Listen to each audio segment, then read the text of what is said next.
Tiga.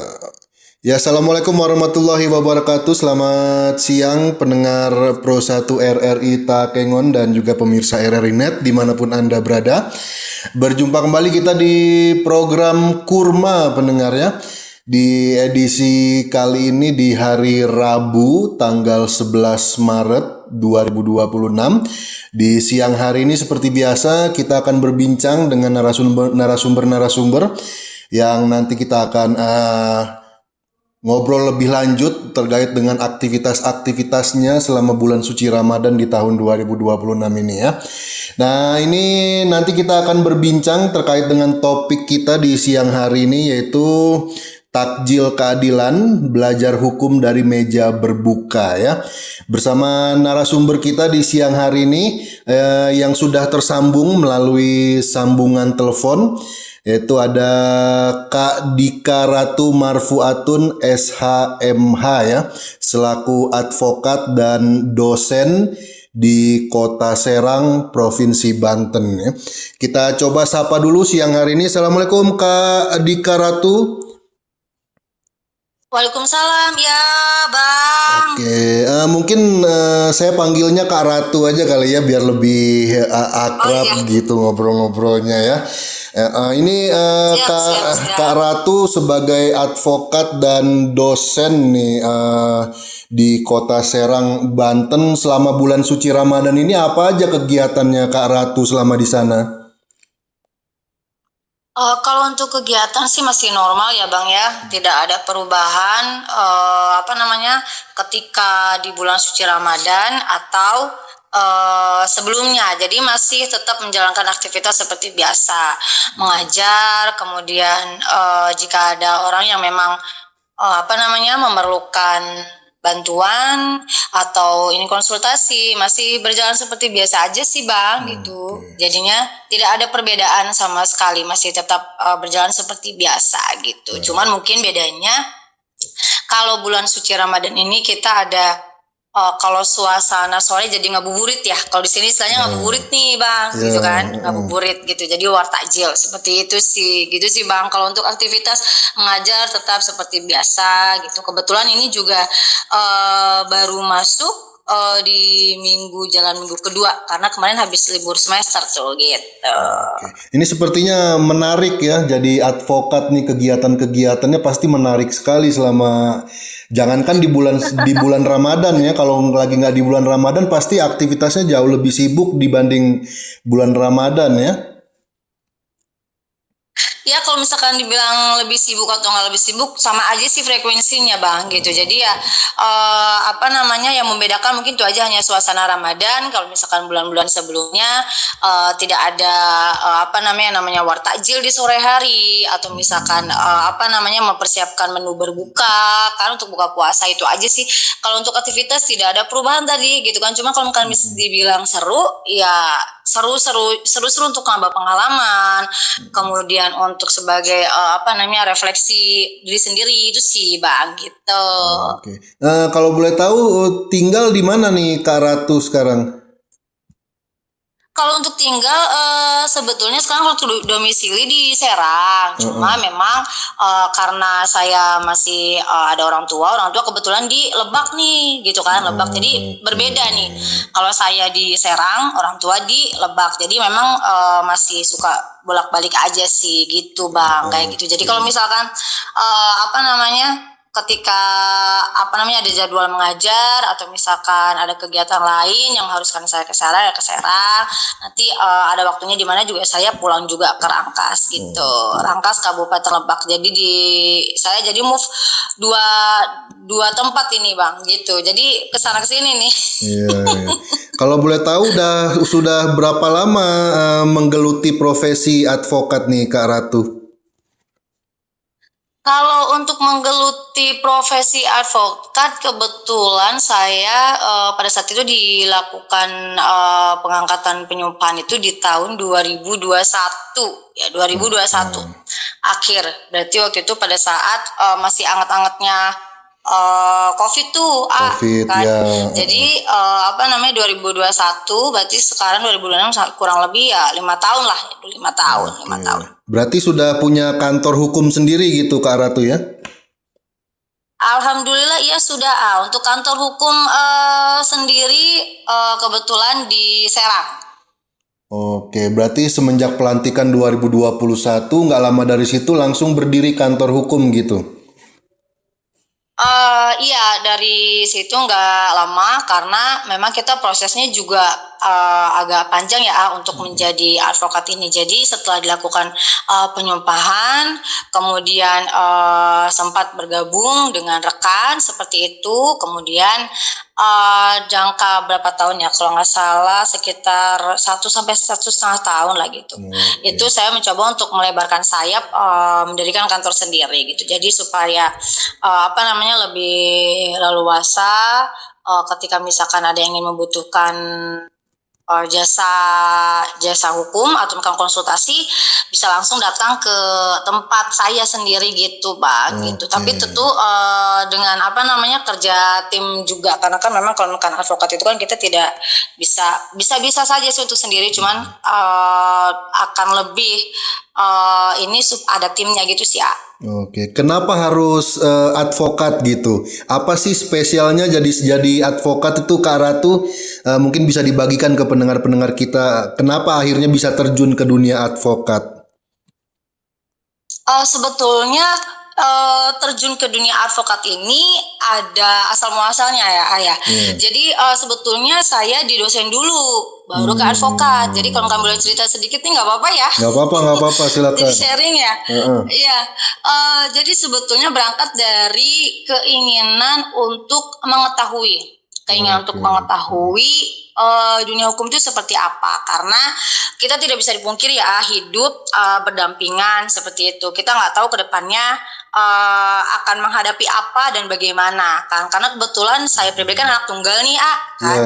Saya pribadi anak tunggal, jadi sebetulnya awalnya sebagai pegangan untuk diri sendiri sih ya, pengetahuan untuk diri sendiri. Nah jadi pada saat SMA itu dulu kebetulan saya masuk ke Universitas Sultan Ageng Tirtayasa itu melalui jalur PMDK gitu kan. Melalui jalur PMDK dulu, kalau zaman saya jalur PMDK itu dilihat dari nilai raport tuh kan, dilihat dari nilai raport. Kemudian udah gitu singkat cerita daftar lah gitu kan, singkat cerita lulus. Nah masuk, setelah dijalani kok menikmati gitu kan, masuk fakultas hukum ini gitu kan. Dinikmati, nyaman, terus udah gitu lanjut, lulus S1. Nah, kemudian setelah lulus S1 kayak mau kerja apa ya gitu kan. Kayaknya pengen lebih tahu lagi nih gitu kan maksudnya. Gitu akhirnya enggak lama setelah lulus S1 itu lanjut melanjutkan studi ke jenjang magister hukum seperti itu. Nah setelah itu ya kuliah seperti biasa, menjalani aktivitas seperti biasa. Kemudian selesai lulus itu kayak mikir lagi, jadi apa ya gitu kan. Maksudnya dengan bekal yang udah aku punya, apa ya nih, oke. Gimana caranya aku bisa mentransfer apa yang aku dapat selama di perkuliahan ini biar manfaat untuk diri sendiri tentunya kan gitu ya, untuk diri sendiri maupun orang lain. Ya udah, jadi awal mengawali karir ini tuh sebetulnya dari situ ketemulah dengan salah satu dosen pembimbing, ketemu lagi waktu itu kebetulan saya kan dosen pembimbingnya Bu Dr. Rani Sri Agustina. Mungkin kalau misalkan nanti Ibu dengar, sehat selalu Ibu gitu kan. Terima kasih sudah memberikan kesempatan sama saya gitu kan. Jadi beliaulah yang menjadi jembatan awal mula karir saya Bang gitu. Jadi dari situ, jadi saya mengawali karir itu dari ASDOS dulu gitu. Dari ASDOS dulu, jadi saya menjadi ASDOSnya beliau. Nah setelah itu nggak lama saya jadi ASDOSnya beliau, itu ada pembukaan lowongan kerja menjadi tenaga pengajar gitu kan, dosen di salah satu perguruan tinggi di Kota Serang. Nah, jadi dari situ kemudian masuk, singkat cerita setelah melakukan pendaftaran, seleksi segala macam, lulus dan dinyatakan sebagai dosen. Nah, setelah itu kalau saya memang orangnya suka ngulik ya, ngulik dalam arti kayak udah ini apa lagi ya gitu kan. Nah, setelah itu dosen berjalan, kemudian adalah rekan menggeluti profesi advokat ini kan gitu. Terus saya tanya-tanya kan, apa sih gitu kan, spesialnya apa sih yang didapat gitu kan dari profesi advokat ini gitu. Beliau sharing ya gitu, tertarik lah gitu kan. Nah, tertarik, jadi ya dari situ saya mencoba untuk mengikuti namanya PKPA. Kan kita kalau misalkan mau jadi advokat itu harus ada menempuh step by stepnya gitu kan. Ada tata caranya untuk menjadi advokat. Pertama dengan mengikuti PKPA, pendidikan khusus profesi advokat gitu kan. Setelah menjalani itu selama sekitar kurang lebih 1 bulan kalau nggak salah itu 1 bulan, kemudian ada pembukaan UPA itu ujian profesi advokat, seperti itu yang diselenggarakan oleh organisasi advokat tentunya. PKPA pun juga sama, diselenggarakan oleh organisasi advokat. Nah, saya mengikuti juga tuh ujian profesi advokat gitu kan. Nah, setelah melakukan UPA, ujian profesi advokat ini, dinyatakan lulus, kemudian ada pengangkatan penyempatan. Nah, kemudian saya ikut gitu. Jadi kalau misalkan ditanya spesialnya apa, mungkin mentransfer ilmunya lebih double ya. Di dunia dosen, apa yang saya dapat ketika masa kuliah secara teoritisnya saya bisa mentransfer ke teman-teman mahasiswa seperti itu. Nah, kemudian untuk prakteknya di dunia advokasi ini seperti itu. Jadi memang berhubungan ya gitu. Profesi yang alhamdulillah yang saya jalani sekarang ini jadi berkesinambungan sih seperti itu. Ada kaitannya. Jadi kalau di dosen saya mencoba untuk mentransfer ilmunya secara teori, tapi sebetulnya bukan hanya teori sih kan seperti itu ya. Tapi kemudian untuk di prakteknya, lapangannya di advokasi ini seperti itu sih ya. Iya, berarti memang awal mula berkarirnya sebagai dosen dulu berarti ya, asisten dosen ya. Baru dilanjutkan lagi advokatnya gitu. Memang secara tidak langsung berkesinambungan sih ya. Jadi ilmu-ilmu yang sudah didapatkan selama jadi advokat itu bisa ditransfer langsung ke mahasiswa-mahasiswi di kampus selaku dosen gitu ya. Tapi kalau boleh jujur, lebih enak jadi advokat atau jadi dosen, Kak Ratu? Kalau ditanya lebih enak dosen atau advokat, nggak bisa memilih sih. Sebetulnya lebih enak jadi dosen karena masing-masing ada poin plusnya sih begitu.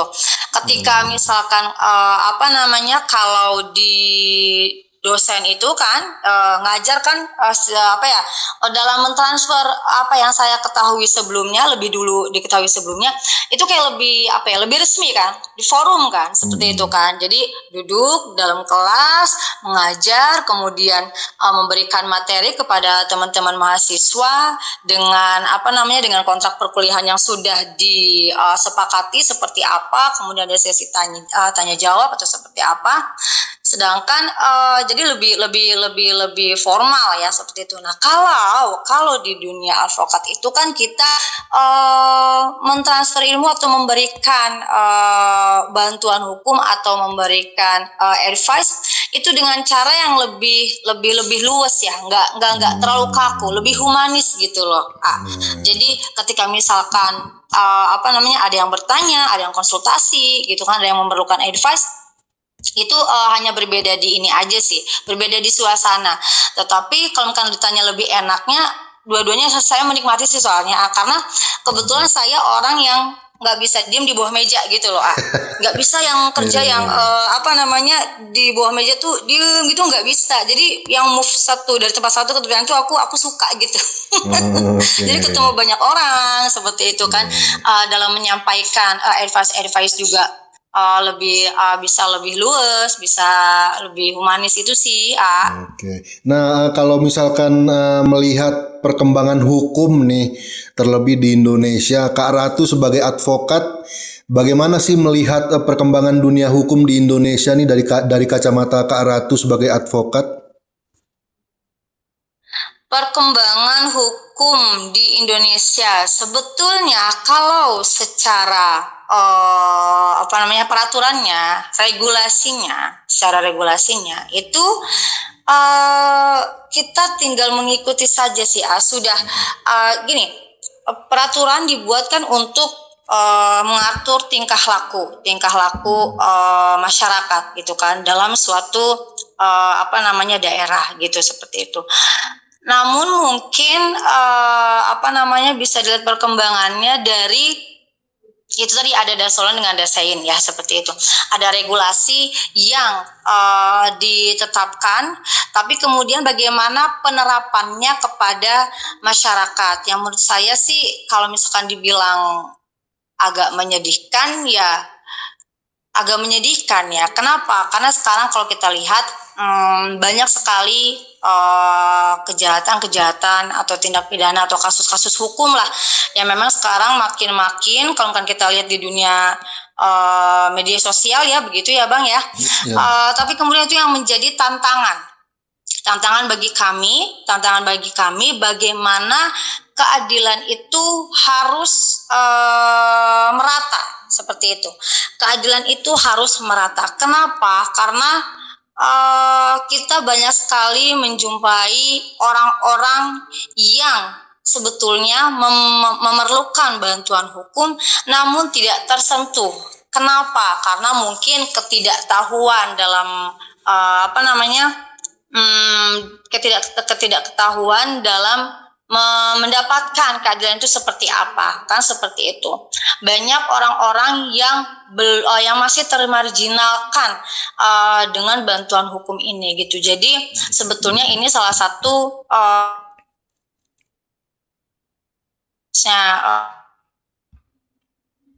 sendiri.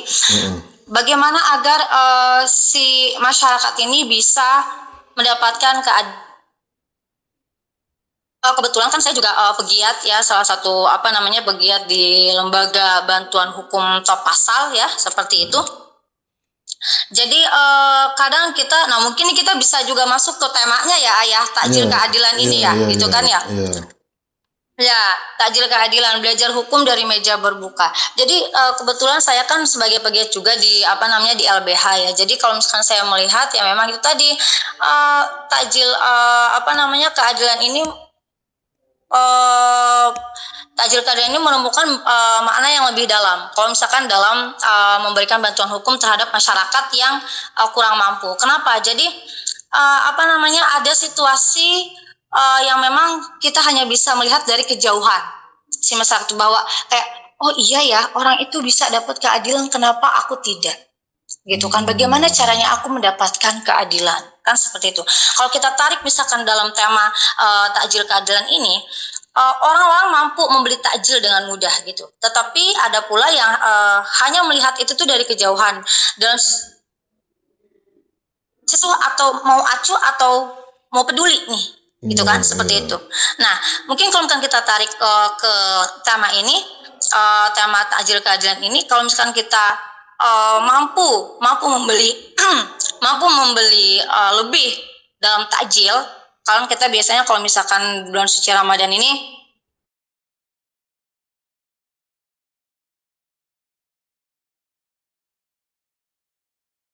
di situ tidak ada yang namanya dosen, tidak ada yang namanya mahasiswa, tidak ada yang namanya pejabat, tidak ada yang namanya tidak ada, semuanya sama kan, seperti itu. Jadi itulah wujud empati gitu. Kalau misalnya kita bisa membeli lebih ya tidak apa-apa dalam wartakjil, tapi akan lebih bagus kita menunjukkan empati kita gitu kan. Nah, dalam dunia hukum itulah yang namanya semangat pro bono kan, seperti itu. Jadi memberikan bantuan hukum secara cuma-cuma kepada masyarakat yang memang itu tadi yang termarginalkan, yang belum bisa tersentuh hukum secara menyeluruh gitu kan. Jadi banyak orang yang tersandung perkara hukum gitu kan, bukan karena niat jahat, bukan. Kayak kemarin mungkin ada salah satu kasus yang viral, seorang kakek-kakek yang mencuri gitu kan, yang mencuri 2 buah labu hanya karena kelaparan, yang kemudian kalau saya baca informasinya itu sampai meninggal gitu kan, karena dihakimi seperti itu. Nah itu jadi potret hukum di Indonesia sebetulnya perkembangannya kembali lagi ke pribadinya masing-masing sih gitu kan. Nah kalau untuk saya sendiri itu tadi banyak orang yang tersandung perkara hukum bukan karena niat jahat gitu kan. Mungkin itu tadi mungkin dalam hal ini karena dia termasuk kategori orang yang memang mungkin kondisi finansialnya mohon maaf sekali gitu kan kurang gitu, sehingga dia menyebabkan ada dorongan untuk ya sudah gitu kan. Tapi itu tadi, jadi mereka seringkali tidak tersentuh pembelaan yang layak seperti itu. Jadi disinilah peran advokat atau lembaga bantuan hukum memastikan bahwa memang keadilan itu tuh milik semua orang, bukan hanya milik mereka atau bukan hanya milik orang-orang yang mampu membayar ya, seperti itu. Jadi kalau misalkan kita bisa menumbuhkan rasa keadilan itu kan akan lebih damai ya rasanya, seperti itu sih kalau untuk pandangan saya tadi terkait pertanyaannya Bang Budi. Oke. Nah Kak Ratu sendiri mungkin ada nggak yang ingin disampaikan nih sama adik-adik kita yang pengen menekuni profesi advokat, atau mungkin ada adik-adik kita yang baru dilantik jadi advokat. Ini apa pesan-pesan yang ingin disampaikan supaya hukum kita ke depannya lebih baik lagi gitu Kak Ratu? Oke, kalau bukan pesan-pesannya, satu itu tanamkan pada diri sendiri dulu sih. Tanamkan pada diri sendiri dulu, bahwa kita yakin kita bisa. Tanamkan empati. Ya, tanamkan empati, tanamkan disiplin. Kalau misalkan kita sebetulnya ini banyak banget yang mau aku sampaikan. Masih ada waktu nggak sih, Bang? Kurang lebih 15 menit lagi lah. Oke, silakan. 15 menit lagi. Iya. Oke, ya mohon izin mungkin kalau misalkan saya agak menyita waktu nggak apa-apa ya sedikit. Nggak apa-apa, sambil kita belajar kan.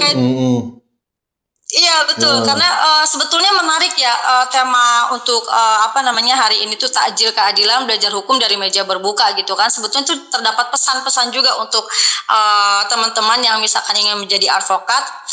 Sebetulnya kan kalau misalkan kita oleh karena ini suasana Ramadan, ya mungkin saya akan analogikan bulan Ramadan ini dengan kegiatan bulan Ramadan kemudian ditarik ke dunia hukum. Kebiasaan di bulan Ramadan kita tarik ke dunia hukum. Seperti itu ya, mohon izin ya. Ini agak-agak nawar, gak apa-apa ya. Silakan. Jadi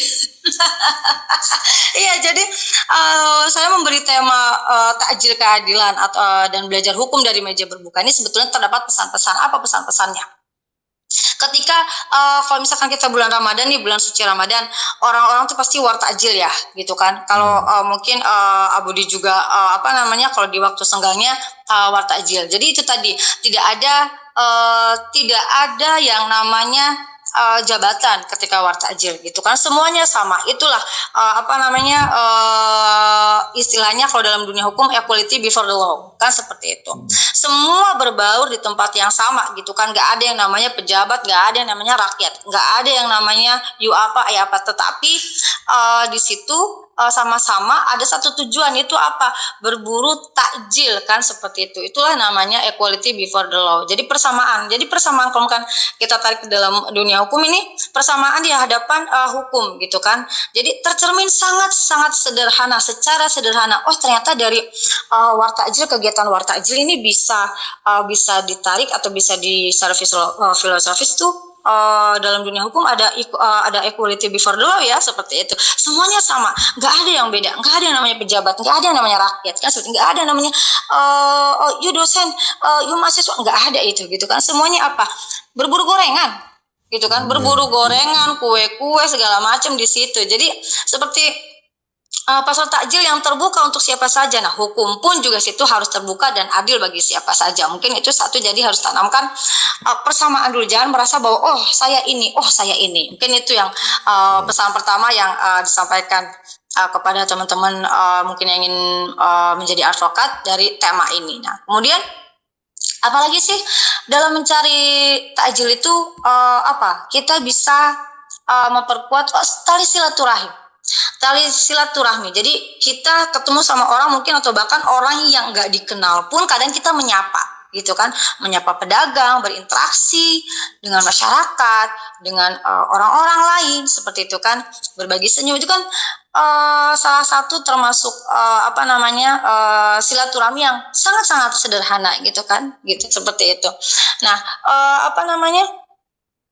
jadi semangat itu pun juga harus hadir gitu loh dalam penegakan hukum. Jadi hukum nggak boleh tuh pilih kasih. Tapi kalau sekarang banyak tuh yang pilih kasih gitu kan, dengan adanya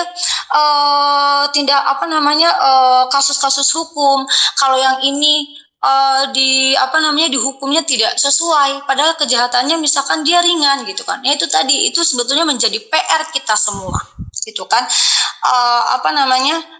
Untuk tetap mengedepankan hati nurani, tidak boleh pilih kasih.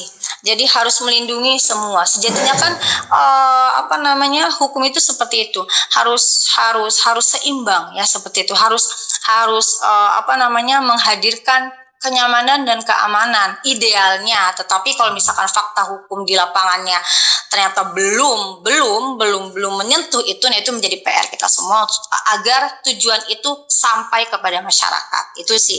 Nah, kemudian apalagi sih yang bisa kita ambil, mungkin empati.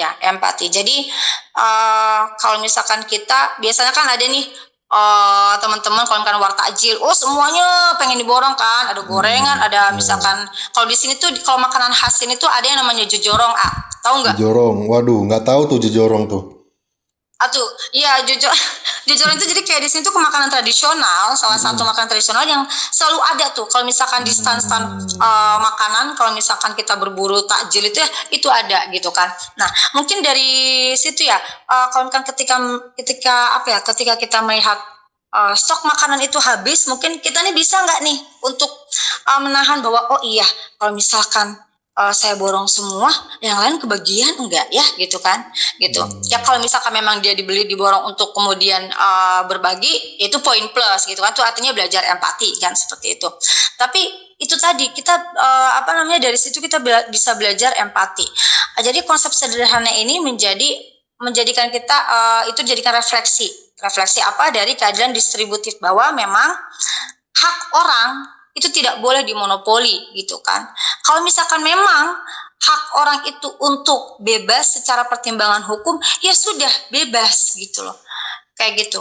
Kalau kita tarik ke dunia hukum, kalau tadi kita belajar hukum dari meja berbuka, ketika kita melihat stok makanan yang sangat banyak, kemudian banyak dibeli jadi menipis, kita harus juga menyadari dan merasakan bahwa di situ juga ada hak orang lain loh yang nggak boleh diserobot gitu loh, yang nggak boleh kita monopoli seperti itu kan.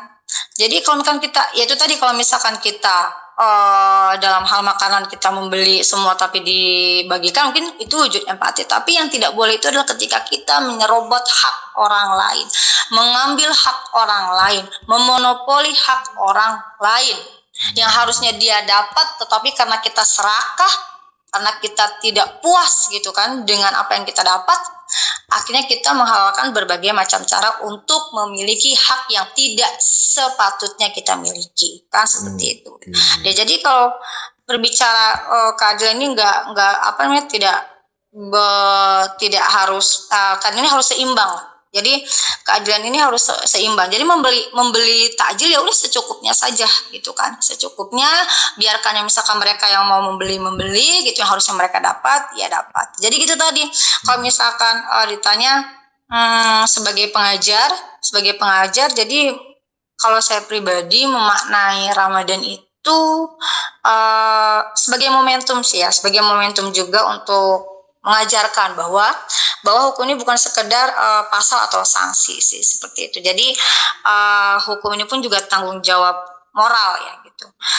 Jadi bagaimana dalam kondisi kita lapar, haus gitu kan, kita tetap dituntut untuk jujur sih, seperti itu. Jujur, adil, dan tetap profesional gitu aja sih. Jadi memang mengajar hukum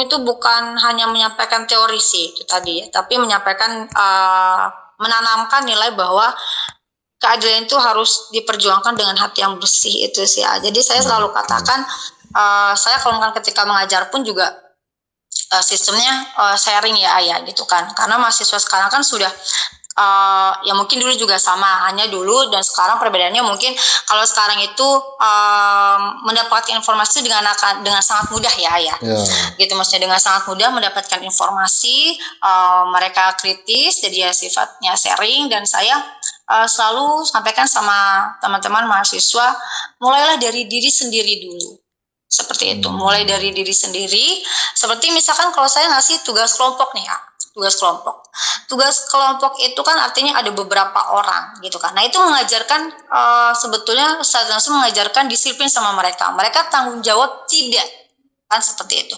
Bertanggung jawab tidak dengan apa yang sudah diberikan, tugas yang sudah diberikan ini dikerjakan atau tidak. Kalau misalkan mereka tidak bisa menyelesaikan, tidak bisa mengerjakan, artinya kan ada satu hal yang mereka lalai, seperti tidak dikerjakan. Nah, bagaimana ke depannya? Kalau misalnya tadi apa sih? Kalau misalnya tadi kita balik lagi pertanyaannya Budi, apa pesan-pesan yang bisa disampaikan kepada teman-teman yang menjadi advokat? Itulah dulu, tanamkan tanggung jawab pada diri sendiri. Bukan ini juga saya juga berbicara untuk diri sendiri juga ya ayah gitu kan, karena juga tetap manusia itu nggak luput dari salah ya. Itu kan seperti jadi selalu tanamkan sama diri sendiri, bukan hanya untuk kalau saya katakan sama teman-teman mahasiswa, bukan hanya untuk ibu tapi untuk bukan hanya untuk teman-teman tapi untuk ibu sendiri juga, seperti itu sih ya. Kalau misalkan saya memberikan salah satu contoh pengajaran yang saya sampaikan seperti itu. Jadi tanamkan tanggung jawab kepada diri sendiri terlebih dahulu, tanamkan disiplin agar kemudian nanti untuk teman-teman yang ingin terjun di dunia advokat itu bisa melalui itu gitu. Kalaupun misalkan nanti di lapangan seperti apa, jika kita sudah punya benteng, jika kita sudah punya pegangan seperti itu insya Allah lah ibaratnya akan mengikuti hal-hal yang baik itu akan mengikuti gitu sih. Oke, baik. Nah tadi kita udah belajar hukum sedikitnya. Nah ini kita karena sekarang lagi di bulan Ramadan nih, kalau boleh tahu di Serang buka puasa sama imsaknya jam berapa di sana Kak Ratu? Kalau untuk imsak di sini sekitar 4.30 waktu Indonesia Barat. 4.30. Kalau untuk imsak. Oke. 4.30 waktu Indonesia Barat ya. Mungkin ada perbedaannya dengan lokasi Abudi di sana ya. Kalau di Aceh ini buka puasanya jam 18.48, imsaknya jam 5.18. Oh gitu. Kalau di sini sekitar 18.10 atau 18.15 biasanya pukul 18 pas gitu kan. Tapi melihat jadwal sekitar 18 lebih 10 atau 15, nanti kemudian imsaknya itu waktu berbuka. Kemudian untuk imsaknya itu di pukul tadi 04.30-an seperti itu. Lagi musim apa di sana Kak Ratu? Kalau di sini kan udah dari 2 bulan yang lalu musim durian kan. Selain jejorong tadi, mungkin bisa dikasih tahu ke pendengar-pendengar kita nih, jajanan apa lagi yang jadi ciri khas di Kota Serang maupun di Provinsi Banten nih Kak Ratu nih? Sebetulnya oleh karena saya move ke Serang, move ke Lebak, sebetulnya ada persamaan sih dalam makanan khas Serang dan Lebak ini, karena mereka kan sama-sama di Provinsi Banten ya. Ya. Jadi kalau misalkan mungkin kalau di Lebak itu kalau untuk camilannya itu ada lemeng. Abdi tahu lemeng nggak? Pernah makan nggak? Waduh, nggak tahu tuh kayak gimana bentuknya tuh. Lupa. Lemeng itu dia jadi kayak ketah, bukan ketan putih. Jadi dia dibungkus sama daun gitu loh. Yang dimasaknya di bambu kalau nggak salah ya itu ada lemeng. Terus kemudian ada emping melinjo juga kalau nggak salah, emping melinjo. Jadi dari tangkil gitu, tangkil tahu kan tangkil? Ya. Tangkil.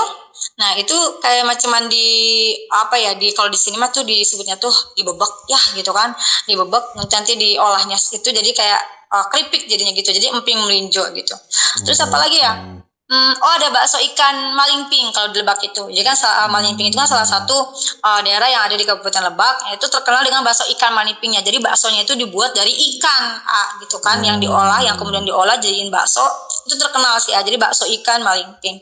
Itu kalau untuk di Lebak. Kalau di Serang itu tadi ada jojorong. Kalau misalkan ada makanannya itu kayak sate bandeng. Sate bandeng. Kemudian apa lagi ya? Pecak bandeng. Ya, Pecak betul. bandeng. Ya, Pecak bandeng. betul. Jadi iya, pecak bandeng. Jadi saya punya salah satu teman yang berada di luar kota. Jadi kalau misalkan dia ke Serang itu maunya makan pecak bandeng. Karena di daerahnya itu susah cari. Jadi kalau misalkan ke Serang itu nanti kalau misalkan kapan-kapan Budi berkesempatan main ke Serang, nanti cobain pecak bandeng deh, pecak bandeng. Jadi bandeng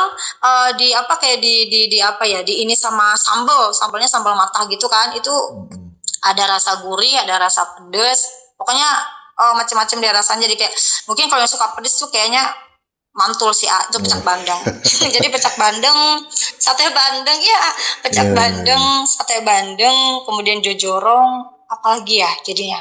Mungkin rabek. Iya, Rabek. rabek. Ya. Pernah dengar nggak rabek? Pernah makan? Pernah makan. Pernah kan? Nah itu rabek ya, itu rabek. Kalau yang suka pedas itu mantul banget sih rasanya. Kalau rabek, kalau kebetulan kalau saya kan agak-agak kurang suka pedas ya, tapi pernah makan.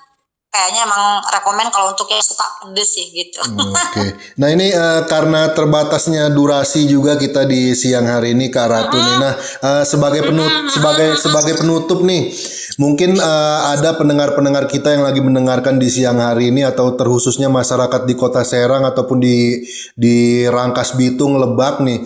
Mungkin kalau lagi ada masalah hukum tapi terbatas dananya. Kira-kira bisa nggak minta bantuan sama Kak Ratu nih untuk menyelesaikan kasus hukum tersebut? Datangnya kemana? Prosesnya seperti apa gitu Kak Ratu? Oke, kalau misalkan dari teman-teman misalkan ada yang memerlukan advice atau pendampingan atau yaitu tadi advice, kan tadi yang sudah saya sampaikan di awal bahwa kebetulan saya juga salah satu pegiat di LBH Top Pasal ya gitu. Jadi sama rekan itu aktif juga di Indonesia. Bisa datang langsung ke ke kediaman saya di perumahan Cirwaslen di Blok D8 nomor 26, atau mungkin bisa juga melalui nomor telepon, nomor handphone, bisa dihubungi melalui nomor handphone. Kalau untuk prosesnya sebetulnya kita dilihat dulu nanti kasusnya seperti apa. Kalau untuk proses sebetulnya sama saja ya gitu kan, mulai dari pendampingan, kemudian penyelesaian hukumnya sama saja dengan yang bukan pro bono gitu kan sebutannya. Kalau misalkan memang tidak mampu kan pro bono ya seperti itu. Sebenarnya sama saja, yang membedakan hanya statusnya saja. Jadi prosesnya tetap kita terima, kita tampung masalahnya seperti apa, kemudian nanti kita pelajari, nanti kita diskusikan dengan tim baiknya ini akan seperti apa, jika kasusnya demikian arahnya seperti apa. Nanti kalau misalkan misalkan sudah sepakat, mungkin nanti kalau saya katakan klien berarti ya, itu nanti menandatangani surat kuasa untuk kemudian nanti kita bisa menyelesaikan perkara hukumnya. Tetapi ingat, mungkin ini salah satu pesan juga ya untuk teman-teman di luar sana yang ingin menjadi advokat, bahwa kita jangan sekali-kali menjanjikan kemenangan ya sama klien. Itu tidak boleh dilarang keras dalam kode etik advokatnya ya. Kita membela, kita memberikan advice sesuai dengan porsinya dan hak-haknya yang kita bela, kan seperti itu. Ketika misalkan ada orang yang memerlukan bantuan hukum, kita lihat case posisinya seperti apa, hak apa yang kita bisa dapatkan di kasus ini, itu yang kita perjuangkan, seperti itu sih. Jadi kalau prosesnya seperti apa, mulai dari menceritakan kasusnya seperti apa, kemudian nanti menandatangani surat kuasa, kemudian dari situ kita bisa melangkah untuk membantu menyelesaikan masalah si klien ini, itu sih. Nanti tapi itu tadi, kita tidak boleh menjanjikan kemenangan pada atas suatu perkara gitu. Yang kita bisa lakukan hanya berusaha mendapatkan hak yang memang seharusnya didapatkan, seperti itu. Baik, berarti lebih lanjut bisa konsultasi ke kantor ke kantor di Cirwaslen tadi, Kota Serang, Provinsi Banten, atau mungkin ada Instagram pribadi Kak Ratu, bisa dibagikan mungkin? Kalau untuk Instagram ada itu sebentar, saya sendiri jadi lupa ya namanya. Iya. Oke. Di Ratudika_93 bisa ya. Nanti kalau misalkan teman-teman mungkin pendengar khususnya Kota Serang atau Lebak atau Provinsi Banten yang ingin yang memerlukan advice atau apapun, bisa hubungi di di Instagram saya pun juga bisa di Ratudika_93. Baik, jadi bagi pendengar semua yang mungkin ada keluhan terkait masalah penanganan hukum atau butuh bantuan perkara hukum, bisa langsung hubungi tadi Kak Ratu ya di @ratudika_93 Instagram pribadinya, atau bisa langsung datang ke kantor hukumnya di Cirwaslen, Kota Serang, Provinsi Banten ya. Baik, kita sudahi dialog kurma di siang hari ini, pendengar.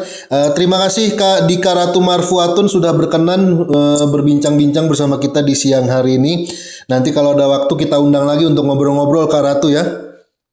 Siap dengan senang hati. Ini juga sebelumnya saya mengucapkan terima kasih juga kepada Abudi yang sudah memberikan kesempatan juga untuk bisa sharing gitu ya terkait masalah hukum, yang mungkin bisa ada pelajaran yang diambil atau yang dipetik dari obrolan ringan kita di siang hari ini sih. Itu aja khususnya terkait hukum ini gitu ya. Mudah-mudahan lah ya kita ada positifnya seperti itu. Amin.